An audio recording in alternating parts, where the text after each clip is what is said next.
Hello, I'm Laura with Pizzazz Your Voice. I know you probably have already watched videos 1 through 5, and maybe you're interested in using some of those tips or maybe not. But if you haven't started using them, you're probably not going to benefit from today's video, so you might just turn it off. If you're still curious, I'll tell you, this is for the hardcore. When I was a senior in high school, I had a piano performance where I had really rehearsed my piece, and it was memorized, and it was hands all over moving across the piano, Rachmaninoff prelude in C sharp minor.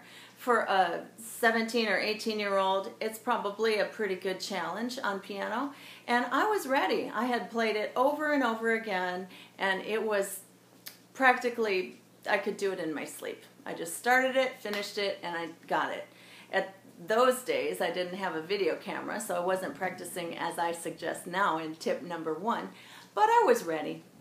Turns out I got to my senior recital. I had several other pieces that I performed too, and when it came to the Rachmaninoff prelude in C sharp minor, I crumbled. I threw my hands at the piano, and they did not find their spot. I tried again, and I met with disaster. It was horrible. I was scarred.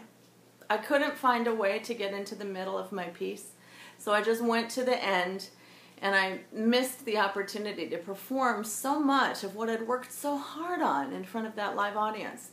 I'm not telling you this to make you feel sorry for me, but I'll tell you, for 20 years, that memory had haunted me.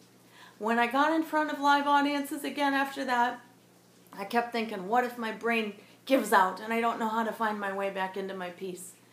And it didn't usually affect me greatly in areas of speaking and singing, but subconsciously there was a little voice that would pop up once in a while when I was playing piano telling me, you're probably going to lose it again.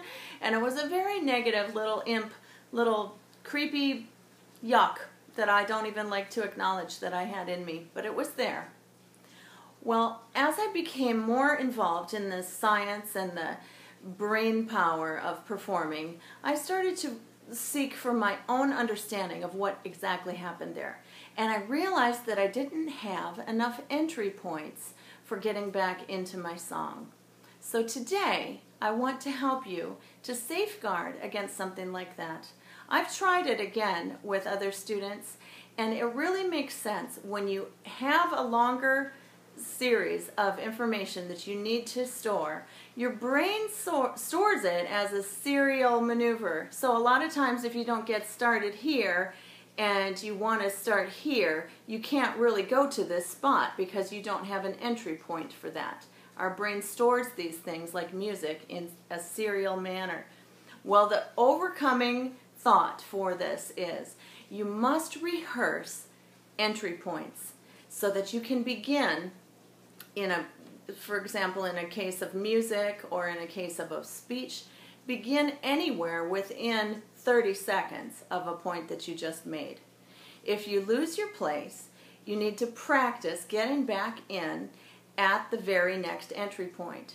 This is going to require a little extra work. That's why I had hinted that this might not be for everyone. But if you are genuine about doing difficult work, difficultly long pieces of music or extra difficult speeches where there's a lot to remember, then take advantage of the opportunity that the brain gives you for committing a bunch of things to your subconscious thought using serial recollection, and then be ready to override that process that your brain is in autopilot by having an entry point every 30 seconds or so. I hope I've explained this okay. If you want some more information on how to do this, I'll be glad to go over it with you on a case-by-case basis. If it just seems like a little too much, don't worry. But I just wanted to tell you, it worked for me. I went back, I got on that horse, and I played the Rachmaninoff prelude in C sharp minor for 3 different performances in one day from start to finish. This kind of overcoming is possible for you too.